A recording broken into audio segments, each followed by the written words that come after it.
music production, beat making, it's all changing. And there's a new DAW, and it's the first of its kind as far as I know, that's going to change production quite a bit. And it's an entire DAW. It's not just a plugin or some AI platform. It's a standalone production suite. And this is actually a difficult video for me to make. I've been using the DAW for about 2 weeks. It's called RipX, and I feel like I've barely scratched the surface. I've seen a couple other YouTubers make videos about it, and their workflow is crazy. They're really fluid, and they clearly know how to use this DAW pretty well. So let me just show you 4 ways that this is going to change the way you produce music. So here we are. This is what it looks like. Right away, you're prompted to drag and drop something in. Probably the most sought after feature these days when it comes to these sort of AI style, not generative AI, but AI style platforms for beat makers is stem separation. Now, there are a lot of great stem separation platforms out there. This is one of them. This is amazing, and I'll show you why. Obviously, stem separation can be useful if you're remixing, if you've lost a session to a track that you want to adjust somehow. Maybe you want an acapella to create a new version of a beat around. But let's be honest, if you're making beats, you're probably going to want to use stem separation for sampling. And a lot of stem separation is, it just doesn't work that well, especially with lower quality sounds. So we're going to try a low quality sound first. This is just a YouTube rip. Truth be told, this is a track. I don't like sharing this story, but I found out that somebody used a sample of mine for a major placement on a track that I think is great by an artist named Nia Sultana. The name of the song is Ambience, whatever. And yeah, my legal team is on it because he used my sample, never told me about it. But since he did that, I'm going to rip his drums in real time and see how that sounds. So right away, the DAW is asking me what sounds I want to focus on, and I'm going to go with drums and percussion. So this takes a couple of minutes to perform, and you'll understand why when you see how this DAW actually rips stems. So I only selected drums and percussion, so there's nothing else here. Now I'm going to play it because I know I'm not going to get copyright claimed. Keep in mind, this is an MP3 rip from YouTube, totally low quality. You can see that it's already spread all the drum sounds among the stems, and here they are on the left, just like any other DAW. So you can solo, you can change the gain on each particular track. And I could actually rearrange these sounds now, or I could just export them and use them if I wanted to. I'm not going to because that's stealing, but for an MP3 rip, for a low quality MP3 rip, this is pretty amazing.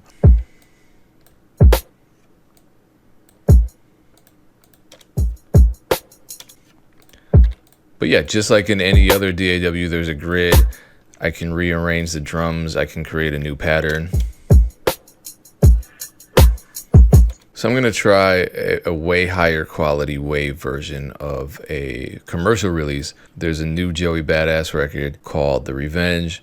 I have a wave version of it. Let's try the vocals as well and see what happens. This is definitely going to take longer. And while we wait for that, I've imported a classic. This was a FLAC rip. So let's see how this works. I mean, obviously this is a decades old song. And I've always liked the drums. So if I wanted to sample these drums for a new track, which I might, then this could really change the game for me because I could get a clean rip of just the drum stem. So let's see how this looks. I mean, it sounds like a studio stem. It sounds like I have the actual sessions from Player. I don't know what this means for the future of sampling, but this is pretty crazy given how high quality this is. I mean, it's as though I broke into one of these studios and just stole one of like the master tapes. If I just solo the hi-hats, for example, now I have those hi-hats. I really like that snare. And if I wanted to export this snare, because I like it, call it snare. All right, now this new Joey Badass song is done processing. Let's see how this goes. So this is gonna look crazy because we have, I'm assuming these are the vocals. Let's just solo the vocals and see how they sound. I'm really out for blood this time, look. Damn, that's really clear. I just came back for the win. Yeah, it sounds like a studio acapella. Yeah, you could remix that song right now and have a pretty clean acapella. Obviously, we can do this also with melodic portions of a track. So let's go back to this Nia Sultana. Let me delete this. I'm going to re-import that track. Because it's a low quality rip, you are going to end up with some artifacts, with some noise, but you do still have this amazing spreading of all of the chords, which I believe I can just convert into MIDI. If I wanted to steal these chords, I could, but I don't have to, because I played these chords. They're from a melodic loop that I created for my Damn That Hurt Volume 4 drum kit. But if you wanted to learn my chord progression, you could certainly do that with the RipX DAW. And I'm assuming the quality will improve as time goes on, but RipX is clearly pretty good at processing audio from even these low quality YouTube rips. Now let's go back to this whole idea of learning. I ripped something else to show you what I ripped. It is this guitar tutorial from GMC Guitar, so all credit to them. I'm doing this just to show you what you can do with this software. It's this amazing chord progression. I like the chords, and so now I can learn them because they're all mapped out. I could export MIDI, I believe, file format. Yeah, MIDI. I could export these chords into my DAW if I wanted to snatch them, I guess. Let me show you something else that's pretty crazy. Totally melodic now. So again, RipX has taken my audio. These are just some chords that I played. Program has processed it as MIDI basically, and I can just choose one of their virtual instruments and instantly change those notes. An entirely different instrument with a single click. But again, if I hadn't played this, I could learn the chords, or I could export the MIDI and drop it into another DAW if that's what I want to do. But I can also just bring in all of my VST3 plugins. You know, sky's the limit. Because like I said, you know, RipX is an actual DAW. So you can do everything right here in RipX. So let's take this a step further and get a little deeper into the production capabilities of this DAW. I want to jump into vocal production, which is something that I really enjoy. And so I've dragged some vocals in from a singer, Ike the Writer, who I work with all the time. Here are just some dry lead vocals from him. No, I ain't got time to play. And so I can, I believe, tune it. I can just quantize the pitch. Man, I ain't got time to wait. No, I ain't got time to play. It's very similar to traditional tuning plugins like Auto-Tune and Waves Tune. I can graphically change the intensity of the auto-tuning plugin here, but there's more that I can do. I can add a harmony to this in one click, the same way that with a single click I could transform one instrument with another with VST capability. I can simply add a harmony. So this is not what I signed up for when I downloaded RipX. I didn't know I could do vocal production in this DAW. All right, I want a harmony there.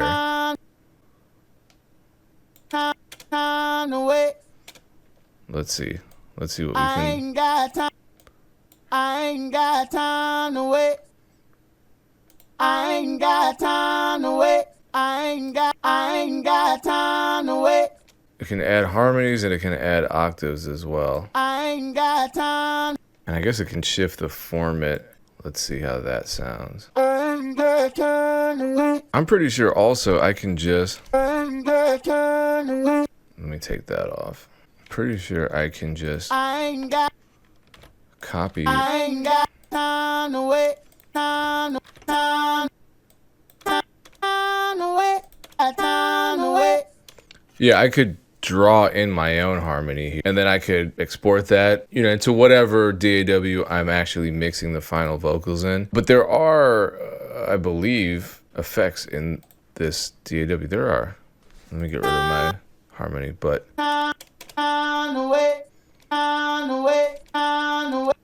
vibrato. No, I ain't got time to play. Actually, the vibrato sounds pretty good. So the last thing I want to show you here is how I've basically lived out a fantasy that I've had for a long time, a production fantasy, which is to have more control over these loops that I use. You know, sometimes I'll take it. This is from Splice. I just drag the Splice loop right in. Sometimes I love a loop except for a few notes, and I've never been able to really manipulate a loop in a substantive way. I mean, you can try to chop and slice one, but you can't really reposition the individual notes. You can't really manipulate it in a way that you want to, but with this you can, because here's this guitar sample and I can change these individual notes. Okay, I just changed the chord. Maybe that's what I wanted.